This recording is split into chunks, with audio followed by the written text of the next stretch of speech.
दोस्तों देखो, आज हम एक नई सीरीज शुरू कर रहे हैं कि सिविल सर्विसेज एग्जाम नज़दीक है और इस एग्जाम के तहत देखते हुए हम इंडियन पॉलिटी, जो हमारा एक हर परीक्षा का एक चहेता टॉपिक है और इसमें 10 से 15 क्वेश्चन आते ही आते हैं। तो मैं चाहता हूं कि कुछ इंपॉर्टेंट क्वेश्चंस मैं आपको दूं।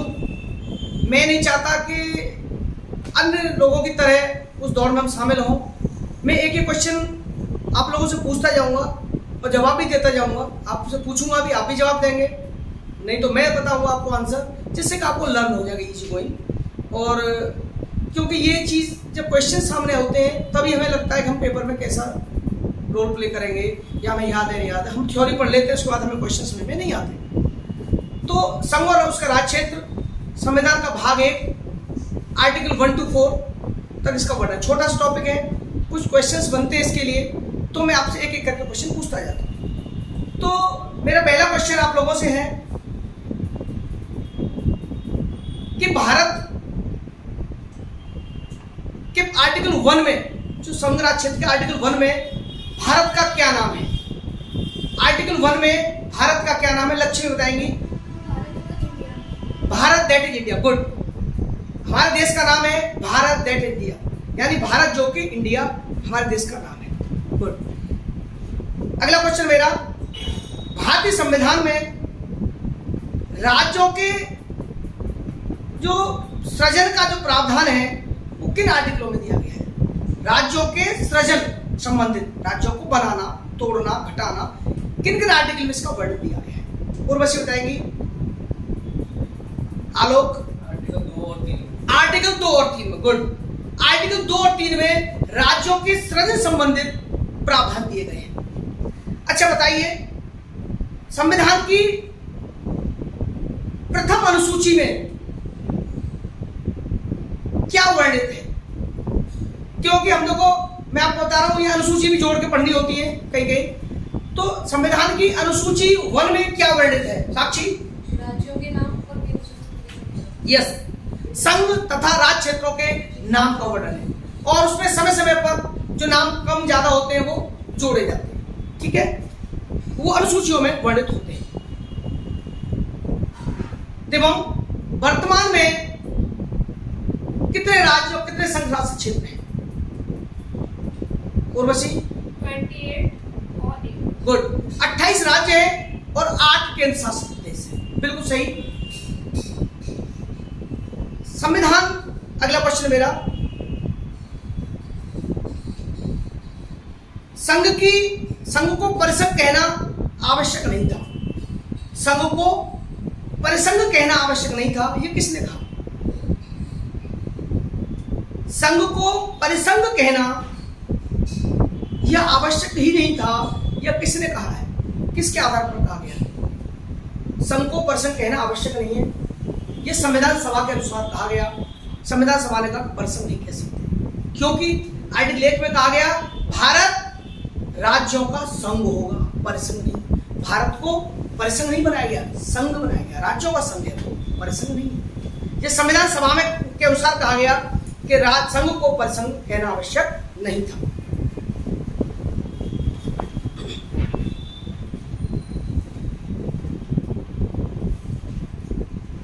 किस आर्टिकल के तहत कहा गया कि भारत के राज्य क्षेत्र समृद्ध हैं? मैं आर्टिकल पूछ रहा हूं, नाम बताऊंगा पूरे। राज्यों के राज्य क्षेत्र, संघ राज्य क्षेत्र तथा सरकार द्वारा अर्जित राज्य क्षेत्र किस आर्टिकल में वर्णित हैं? संविधान के देखो 4 आर्टिकल मात्र, किस आर्टिकल में वर्णित है कि राज्य क्षेत्र, राज्यों के राज्य क्षेत्र, संघ राज्य क्षेत्र और सरकार द्वारा अर्जित राज्य क्षेत्र? बता सकते हैं? ऑप्शन दूं? अच्छा, प्रिया बताएंगी। आलोक। आर्टिकल 1 का 3, आर्टिकल 1 का 3 क्लियर। नेक्स्ट,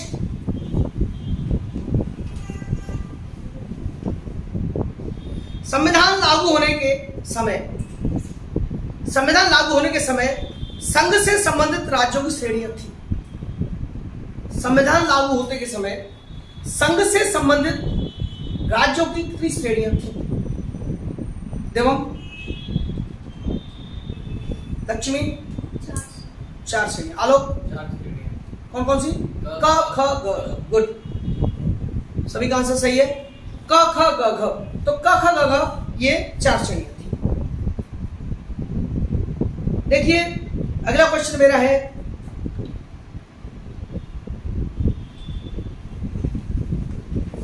भारत के प्रथम अनुच्छेद के अनुसार भारत को कहा गया,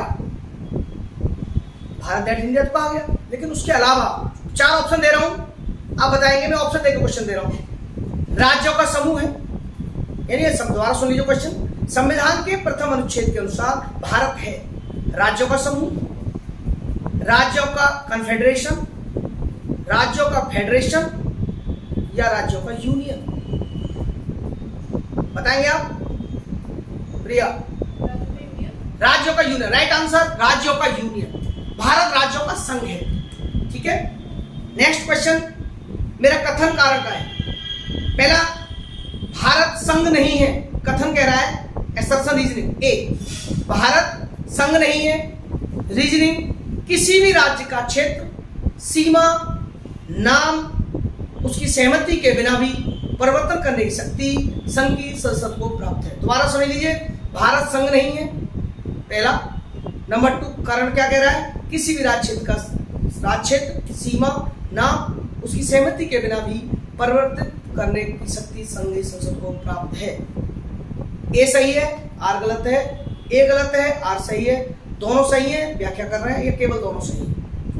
आलोक, ए गलत है, आर सही है, क्योंकि भारत राज्यों का संघ है, इसमें कायम नहीं है, तो गलत है, यही गलत है, ठीक है। अच्छा बताइए अगला क्वेश्चन, भाषा के आधार पर राज्यों के गठन हेतु राज्य पुनर्गठन आयोग की स्थापना कब की गई थी? भाषा के आधार पर राज्यों के गठन हेतु राज्य पुनर्गठन आयोग की स्थापना कब की गई थी? साक्षी, लक्ष्मी, देवम, आलोक, डोरीलाल, काजल, उर्वशी, प्रिया। आंसर है 1953। 1953, ठीक है। देखिए एक और क्वेश्चन मैं आपसे पूछता हूं, भाषाई आधार पर पहला राज्य गठित होने वाला पहला राज्य कौन सा था? बताइए आलोक। आंध्र प्रदेश भाषाई आधार पर गठित होने वाला पहला राज्य था, जिसको गठित किया गया 1 अक्टूबर 1953। ठीक, मेरा अगला क्वेश्चन, यदि संसद द्वारा किसी राज्य का को टुकड़े किए जाए, तो मेरे विभाजन किया जाए, तो क्या वो संविधान संशोधन कहलाएगा या नहीं? किसी राज्य का विभाजन किया जाए तो क्या वह संविधान संशोधन कहलाएगा या नहीं? आलोक, नहीं, वो संविधान संशोधन, किसी राज्य का विभाजन करते हैं, 2 टुकड़ों में बांटते हैं, दूसरा नाम बदलते हैं, तो उसको संविधान संशोधन नहीं कहा जाए। अच्छा बताइए, संबंधित राज्य, किसी भी राज्य का टुकड़ा किया जाए, मान लो यूपी का टुकड़ा किया जाए, तो उसका प्रोसेस में सबसे पहले क्या कार्य होगा? किसकी अनुमति लेनी आवश्यक होगी? किसी राज्य का नाम में परिवर्तन या राज्य की सीमा में परिवर्तन करना हो, तो सबसे पहले जब हम बिल को पटल पर रखते हैं, तो सबसे पहले किसकी अनुमति लेनी आवश्यक? क्वेश्चन है मेरा, ऑप्शन लेइए, राष्ट्रपति की, लोकसभा अध्यक्ष की, मंत्रिपरिषद की या संबंधित राज्य के विधानमंडल की? गुड, राइट आंसर, राष्ट्रपति, क्योंकि सबसे पहले राष्ट्रपति की सिग्नेचर लेना आवश्यक, उसके बाद ही हम पटल पर रख सकते हैं। इसमें विधानसभा अध्यक्ष या विधानसभा विधानमंडल उससे कोई मतलब नहीं होता, तब तक पटल पर नहीं रख सकते। क्लियर?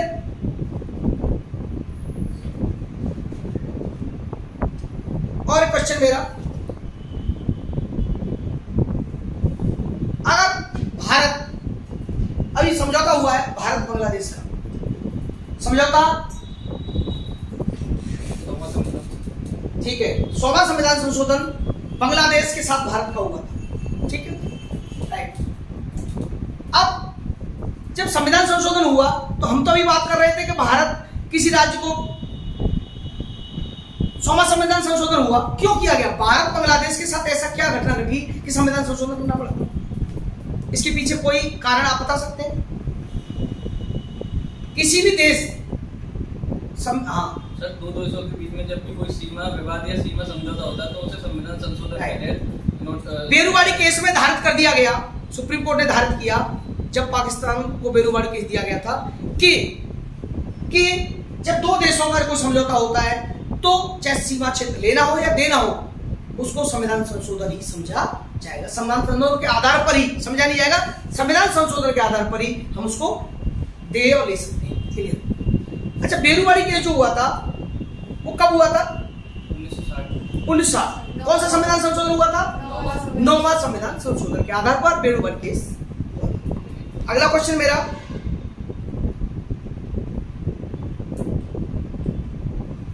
डॉक्टर राजेंद्र प्रसाद द्वारा किसकी अध्यक्षता में 4 सदस्यीय भाषाई प्रांत आयोग गठित किया गया था? डॉक्टर राजेंद्र प्रसाद द्वारा किसकी अध्यक्षता में 4 सदस्यीय भाषाई प्रांत आयोग गठित किया गया था? आलोक, देवम, लक्ष्मी, प्रिया, न्यायमूर्ति श्री एस के धर की अध्यक्षता, श्री एस के धर की अध्यक्षता। अच्छा, एक आमरण अनशन हुआ था 56 दिन के बाद। उस आमरण अनशन में 56 दिनों के आमरण अनशन के बाद 15 दिसंबर 1952 को उस व्यक्ति की मृत्यु हो गई। उस व्यक्ति का नाम बताइए और किस राज्य के लिए, किस भाषा के लिए वो गठन की मांग की थी? पोटी श्री रामल्लू, राइट। और आंध्र प्रदेश के लिए मद्रास राज्य के तेलुगु भाषा के, मद्रास राज्य के तेलुगु भाषा के, नॉट आंध्र प्रदेश, मद्रास राज्य के, उसके बाद तोड़ करके आंध्र प्रदेश बनाया गया है। आप याद रखिए, क्वेश्चन में कभी गलती नहीं होनी चाहिए। आप कभी आंसर मद्रास ही करेंगे, आंध्र प्रदेश बनाया गया था। मद्रास राज्य में तेलुगु भाषा के लिए आंदोलन हुआ था। आप इंपॉर्टेंट क्वेश्चन समझिए मेरी बात का। जब आंदोलन हुआ, पोटी श्री रामल्लू की मृत्यु हुई, तो उन्होंने अनशन किया था मद्रास राज्य में तेलुगु भाषा के आधार पर, उसके लिए किया गया। क्लियर? आप याद रखेंगे, बहुत इंपॉर्टेंट क्वेश्चन है। आप आंध्र प्रदेश करके आएंगे, ये गलत हो जाएगा, राइट।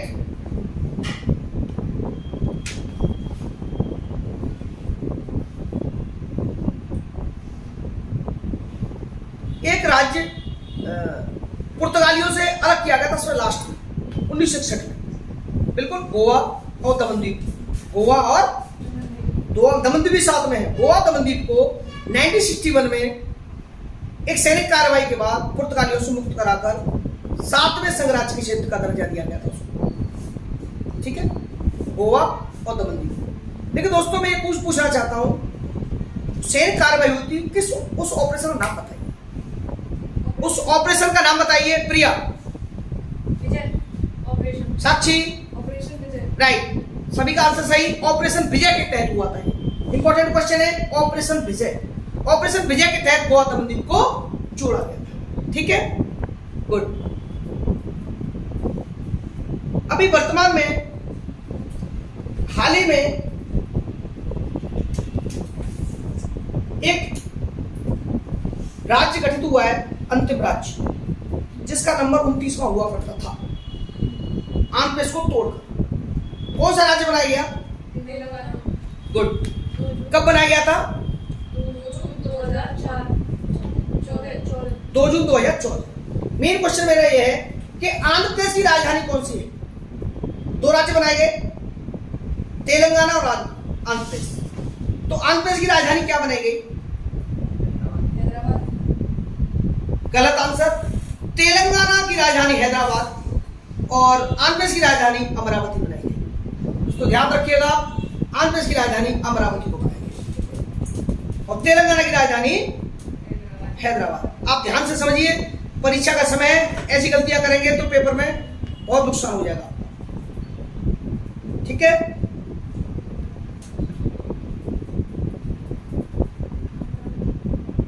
एक क्रम आता है छत्तीसगढ़, उत्तराखंड, झारखंड, तेलंगाना, ये 4 राज्यों का अगर पेपर में आए क्रम में सबसे पहला कौन सा है? छत्तीसगढ़, झारखंड, उत्तराखंड, तेलंगाना। क्रम बताएंगे आप इनका, कौन सा राज्य पहले गठित हुआ था चारों में से? क्रम बता दी चारों का। झारखंड, नोट कर लीजिए, झारखंड, तेलंगाना, उत्तराखंड, छत्तीसगढ़, इन राज्यों का क्रम बताइएगा। सबसे पहला राज्य कौन सा गठित हुआ था? राज्य तोड़ के बनाए गए थे दोस्तों, कोई बताएगा? सबसे पहला राज्य है छत्तीसगढ़, 1 नवंबर 2000 को, आप याद रखिए डेट को। उत्तराखंड 9 नवंबर 2000 को, झारखंड 15 नवंबर 2000 को, तेलंगाना 2 जून 2014 को। सबसे लास्ट में तेलंगाना है दोस्तों। तेलंगाना 29वां राज्य हुआ करता था, लेकिन आपको शायद जानकारी हो, जम्मू कश्मीर को जब आर्टिकल 70 समाप्त कर दिया गया तो उसको जम्मू कश्मीर को क्या कर दिया गया? 2 टुकड़ों में बांट दिया गया संघराज्य क्षेत्रों में, जम्मू एंड लद्दाख। इसलिए राज्य रह गए हमारे 28। वो केंद्र शासित हो गए 9, 7 और 2 9। लेकिन उस 9 में भी हमने क्या किया? दमन-दीव और दादरा नगर हवेली को जोड़ करके 1 कर दिया गया, इसलिए हम 8 संघ शासित में रह गए। क्लियर?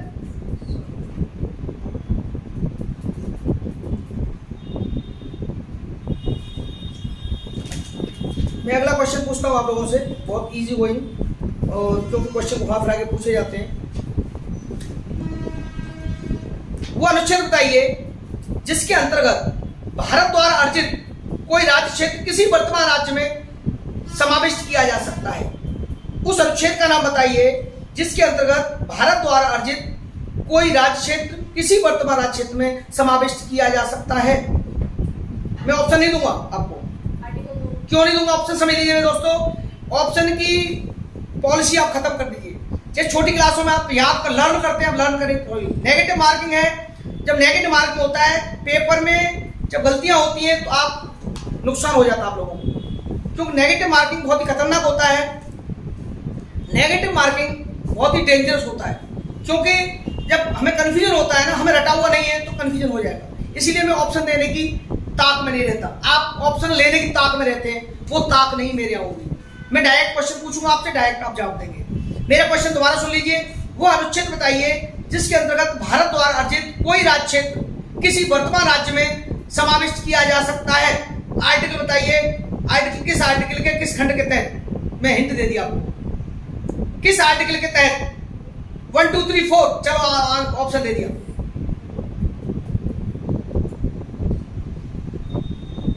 दोबारा क्वेश्चन होता है, चलो दोबारा, साक्षी जी दोबारा क्वेश्चन मांग रही है। वह अनुच्छेद जिसके अंतर्गत भारत द्वारा अर्जित कोई राज्य क्षेत्र किसी वर्तमान राज्य क्षेत्र में समाविष्ट किया जा सकता है। भारत द्वारा अर्जित कोई राज्य क्षेत्र, आर्टिकल 1 गलत। आर्टिकल 3 का या खा के अंतर। अच्छा बताइए, किसी नए राज्य को स्वीकृत करने अथवा वर्तमान राज्य की सीमा में परिवर्तन के पश्चात उसे प्रभावी बनाने हेतु संसद के लिए अपेक्षित है किस प्रकार का बहुमत?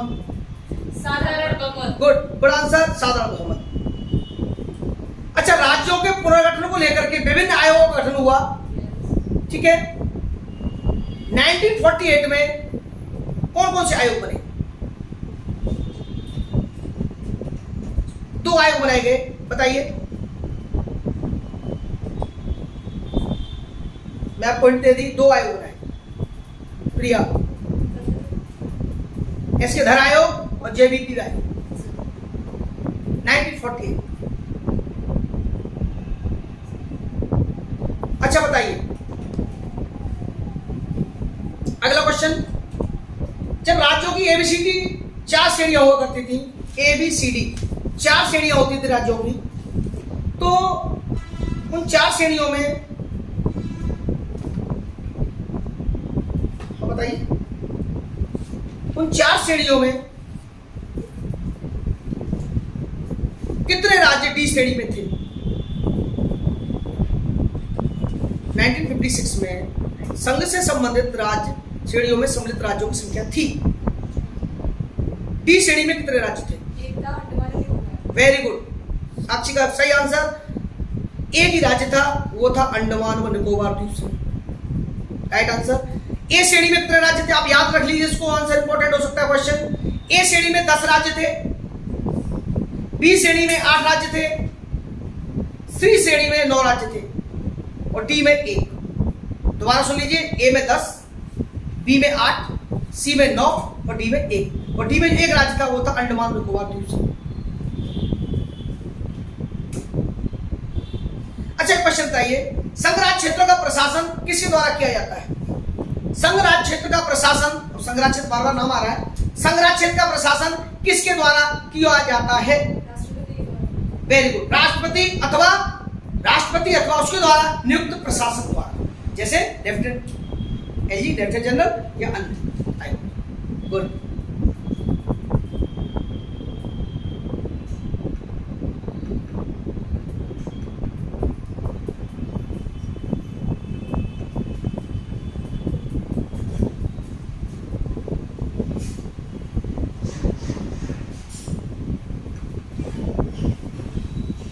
अगला क्वेश्चन, क्या संविधान में भारतीय राज्य क्षेत्र को पृथक करने अथवा अंतरित करने संबंधी कोई उपबंध किया गया है?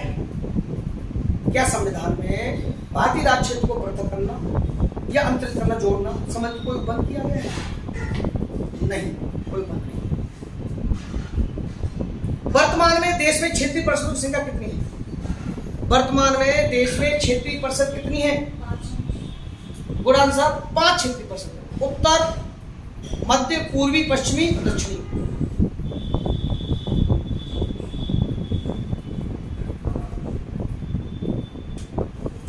प्रत्येक क्षेत्रीय परिषद में कौन कौन सम्मिलित किया गया है?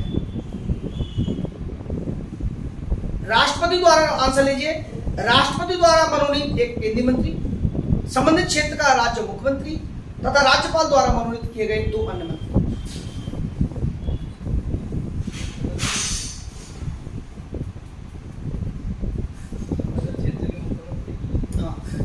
राज्यों के समझ क्षेत्र के राज्यों को, ये देखो क्षेत्रीय है, ठीक है। मोस्ट क्वेश्चन आपके सामने आ चुके हैं और मैं ये चाहूंगा कि ये चैप्टर आपका अच्छे से हो जाए, एक एक करके आप करते जाइए।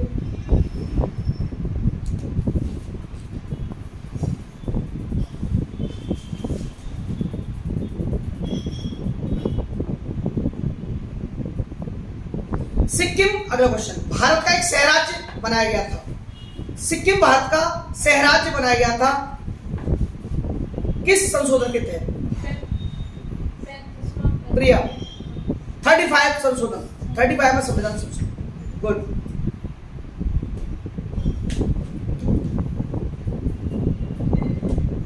लोकसभा में संघीय क्षेत्रों के लिए कितनी सीटें आरक्षित की गई हैं? लोकसभा में संघीय क्षेत्रों के लिए कितनी सीटें आरक्षित की गई हैं? संघीय क्षेत्रों के लिए कितनी सीटें आरक्षित की गई हैं? आलोक, देवम, साक्षी, राइट आंसर। साक्षी का राइट आंसर 20। राइट। देखिए थोड़ा सा आप केवल यहीं तक सीमित मत रहिए, फ्लैशबैक में जाया करिए। अभी आपने संघराज्य क्षेत्र का मेरा लोकसभा, राज्यसभा में मैं लोकसभा में पढ़ाया था, अभी राज्यों का चल रहा है, मेरा क्लास चल रही है, उसमें आप देखिए, आप क्लास को सुनते रहिए। मेरी पहली क्लास से लेकर सब क्लासों को सुनेंगे तो आपको सारी चीज वहां मिलेंगी। तो आप क्लासों में ध्यान रखिए। क्वालिटी समाप्ति की तरफ बढ़ रही है क्योंकि उसमें अब हमने न्यायपालिका का नंबर ले रहे हैं, न्यायपालिका खत्म होने आगे शुरू करेंगे तो कोर्स हमारा कवर होने वाला है 2-4 दिन में। तो आप एक तरफ से आप पढ़ते दोबारा पढ़ते जाइए। कल अगली क्लास का हमारे क्वेश्चंस होंगे, अगली क्लास के लिए हम बात करेंगे। अगर नागरिकता संबंधित क्वेश्चन कल हम आपसे पूछेंगे, आप तैयार करके आइए। थैंक यू दोस्तों।